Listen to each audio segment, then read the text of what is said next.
Hey guys, it's Zach. Today I'm doing a little bit of a EOC guide. I know this is really long coming since the EOC has been out for like a month, but to be honest with you, I've been kind of wrestling with it myself, trying to figure out some of the little itty-bitty things here or there, and I think I got a pretty good grasp on it. If I screw something up or anything like that, just drop it in the comments and I'll fix it with an annotation or something like that later. But anyways, let's get started. So what I want to go over first is what the EOC really bring into the game. The top few things that the EOC really bring into the game was that they eliminated special attacks, which means that claw rushers are insanely mad at that right now. Claw rushers, anyone who uses an AGS, all that sort of stuff, everybody got really irritated about that. Also, they added an actual combat triangle, like a legitimate combat triangle. Not to mention they've got sub-combat triangles within all of those, within the 3 different combat types. Basically, what that means is that now melee players have an advantage, have an actual advantage over ranged players. Ranged players have an actual advantage over magic players, and magic players have an actual advantage over melee players. So if you can remember that, that's pretty helpful to know if you're hybriding or if you're PKing or whatever. It also matters an awful lot during Slayer trips and stuff. But inside the combat triangles, in each different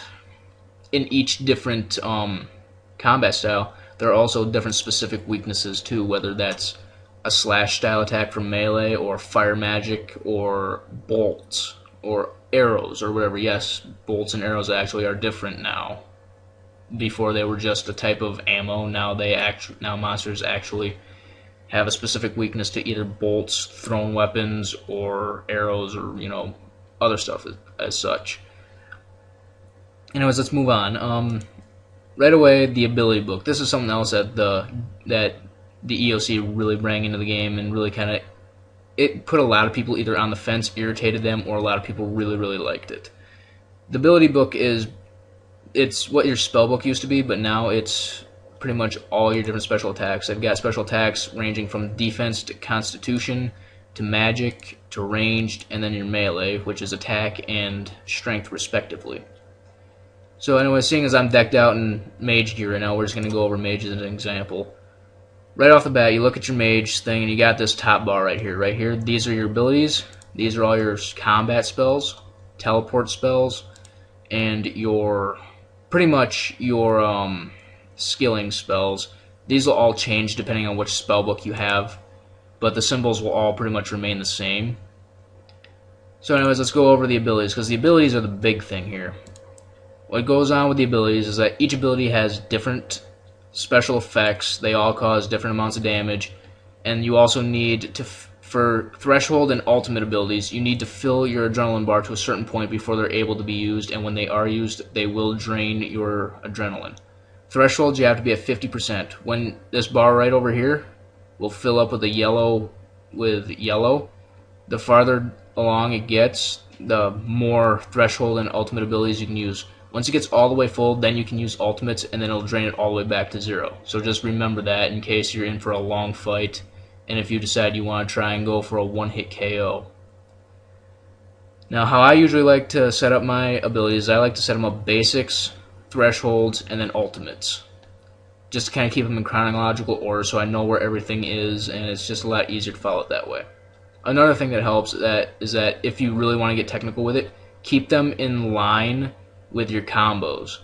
Like impact and rack is a really good combo, because impact will stun your opponent for 3 seconds or cause 188% of your active spells damage, which that'll hurt a lot either way. Now if you manage to stun them, you move over and use rack, and this spell deals up to 125% of your active spell or inflicts 157% damage against stunned opponents. So if you stun them with impact and then hit them with rack, it's a really lethal combo, and then you can just keep firing off all the different spells, all the different things and stuff like that. It really hurts them a lot. Also, another thing for the action bar is to move them over there. All you do is it's just a basic click and drag. Click it, hold it, drag it over, whatever. But something else you can do with that is you can also add your combat spells, like your active spells, food, potion, prayers. You can do a lot of stuff with the action bar, actually. It's actually really helped with skilling a lot, too, especially with barbarian fishing. which I'll probably go over that in a later video. But anyways, as you can see over here, I have Fire Wave as my active spell, and it's glowing. Another thing that they did with magic is that they removed the cost for Death and Blood runes on some of the higher spells in the normal spellbook. I'm not exactly sure what Death and Blood runes are used for anymore now, but they're extremely cheap on the Grand Exchange as of this moment. So as moving on, going over the equipment stats. Now this is something that really kind of confused a lot of people right off the bat, but after looking at it for a bit, you kind of decipher a lot of it. As you can see, it shows all your main damage, your accuracy, critical, type of spell, your speed at attack, your armor rating, life point bonus, prayer bonus, and then how efficient you are against a melee, magic, or ranged type opponent. Another thing you'll notice is that staffs are now two-handed weapons, which means you cannot use a shield or anything else in the offhand slot. Now, staffs are a lot more powerful than wands, but wands allow you to wield a shield or a spellbook, and that really helps with armor ratings and damage bonuses if you so need it. Another thing that they introduced is the ability to dual wield weapons. So you can use 2 dragon scimitars if you want, you can use 2 ruin crossbows, 2 chaotic crossbows.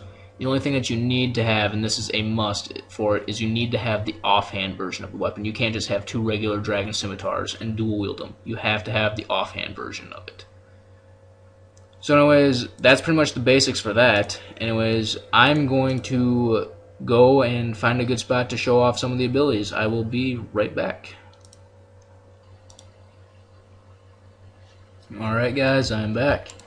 Now I'm on Lunar Isle. So anyways, what I'm going to do is I'm going to show off some of the magic abilities and stuff like that. And coming down here, you can check what your opponent's weakness is by clicking on this little arrow right over there, and then clicking on your target. Going over here, it shows you what they're weakness to. Sukwas are weak to fire, so that makes them an ideal target to show off some of the stuff on. So as right now I'm just using basic Fire Wave spell, not doing anything, and you can kind of see that it's hitting them relatively hard. I mean, they're weak to fire, but using abilities is where it's really going to hurt them a lot. And on the next one I will show you that. So as that's just kind of standard fighting right there. Also, you don't get any experience until after you kill the monster, and the experience always goes to whoever hit the monster first. So anyways, moving over to some of the abilities, use Impact, and then Rack. As you can see, that's hitting 800s on him. Now, if you don't stay in combat, your adrenaline will drop, and that will cause a lot of annoyances later on if you're trying to do Slayer tasks.